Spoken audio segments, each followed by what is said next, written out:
Hier soir, je regardais une émission où on voyait des petits délinquants qu'on plaçait en garde à vue. On les isolait, on les dépouillait de leurs lacets. Certains carrément avaient leurs chaussures à l'extérieur de l'isoloir. Ils avaient perdu un peu de dignité.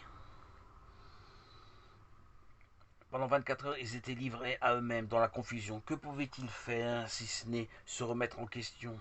C'est ce que nous devons faire. C'est voilà l'enseignement que j'ai retenu de cette situation. Nous dépouiller de nos habits, de nous-mêmes, de notre ego, et faire une introspection. Nous-mêmes, avant le jugement dernier, nos âmes vont se trouver dans une salle d'attente. Quelles vont être notre ligne de défense? Quel va être notre gardien, notre avocat? De quelle provenance va venir notre secours?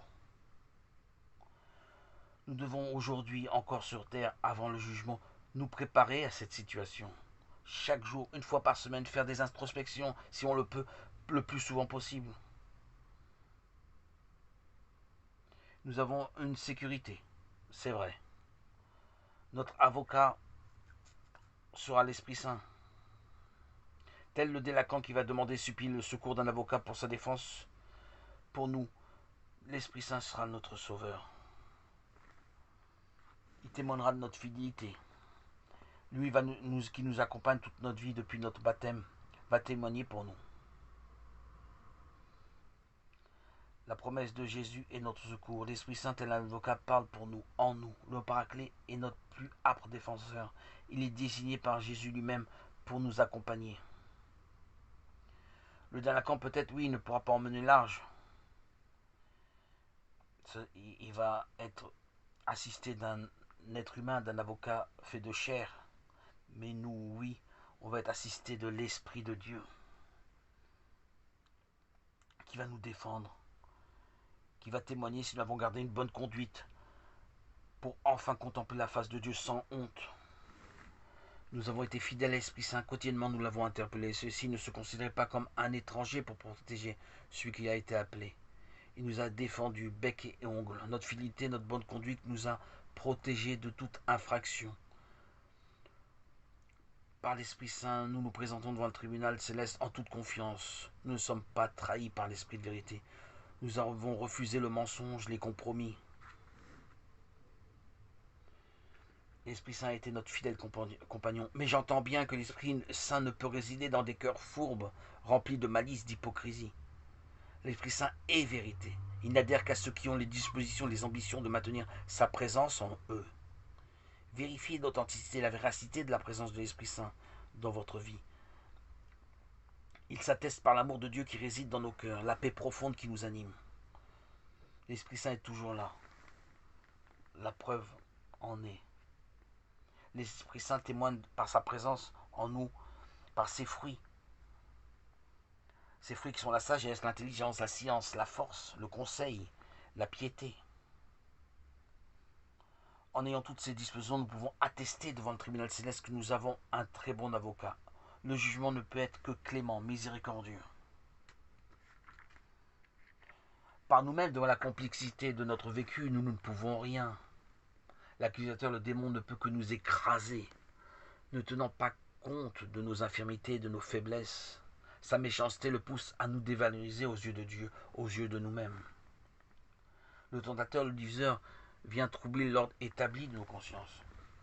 L'Esprit Saint le renvoie à sa triste besogne, accuser d'autres victimes. Ce trouble fait ne peut nous empêcher d'assister au repas éternel. Nous avons placé tous nos désirs en l'Esprit Saint dans ce monde terrestre. Nos seules convoitises étaient de se prémunir du jugement mauvais, en désirant uniquement le royaume de Dieu. Dieu seul juge juste et bon. Regarde notre fidélité à l'Esprit Saint. Il nous accueille dans son grand amour. Le délinquant n'a que pour avocat lui-même ses affubulations. Affubulation. Comment on dit ça? J'ai oublié qu'on appelle ça. Affabulation. Quelqu'un qui affabule. C'est qui raconte des fables. Il va se retrouver devant ses contradictions. Il va épancher vers son juge tout son désordre intérieur, son chaos. Ces mensonges, l'odeur qu'ils dégagent ne sème aucun doute, la sentence ne se fait pas attendre. Nous sommes en sécurité, nous avons gardé fidélité à l'Esprit Saint, qui est notre avocat. Lorsque nous vivons des moments de faiblesse, ne parlons qu'en présence de notre avocat. Invoquons l'Esprit Saint, laissons-le nous défendre. Et certainement et sûrement le diable sera désarmé. L'Esprit Saint est là pour nous fortifier, nous édifier, nous sanctifier, penser nos faiblesses, nos blessures, ranimer nos cœurs, restaurer la joie, installer la paix en nos cœurs, nous laver de nos péchés, nous accorder la clarté pour grandir en toute liberté. L'Esprit Saint est notre meilleur avocat qui brûle dans nos cœurs, ranime la flamme de notre enthousiasme, de notre ferveur, au service de Dieu, au service de notre prochain, au service de notre mission, dans la charité, pour aimer sans résidu, purement humain, aimer de l'amour vrai et authentique de Dieu, sans aucune condition, sans aucun intérêt, dans le salut et la joie éternelle. Tu t'empares de nos cœurs pour les faire rayonner de ta grâce, Esprit Saint. Tu nous sanctifies, nous combles de ton amour. Gracieusement, nous mettons à ton amour. Nos cœurs sont prêts, favorables. Nous brûlons d'amour, de gratitude pour ton saint nom, Seigneur Jésus. Nos cœurs de pierre sont érodés par les flots de reconnaissance et de gratitude que nous dirigeons vers toi. Nos cœurs de chair sont irrigués, abreuvés par l'eau jaillissante de ton cœur sacré, Seigneur Jésus. Remplis d'amour. Tu nous donnes ta joie, Seigneur. Le don du Très-Haut est à portée de tous, du plus ordinaire des hommes jusqu'à l'élite. Il ne fait pas de favoritisme. Ton amour, Seigneur Jésus, est distribué en abondance à tous les cœurs sans distinction qui sont prêts à le recevoir. De l'homme le plus ordinaire à l'homme ordinaire, à l'homme extraordinaire, à l'élite. L'Éternel exerce la bonté, le droit et la justice sur la terre, car c'est à cela que je prends plaisir, dit l'Éternel. Jérémie, chapitre 9, versets 23-25. Seigneur, Maître du monde, nous te remercions pour toutes tes grâces.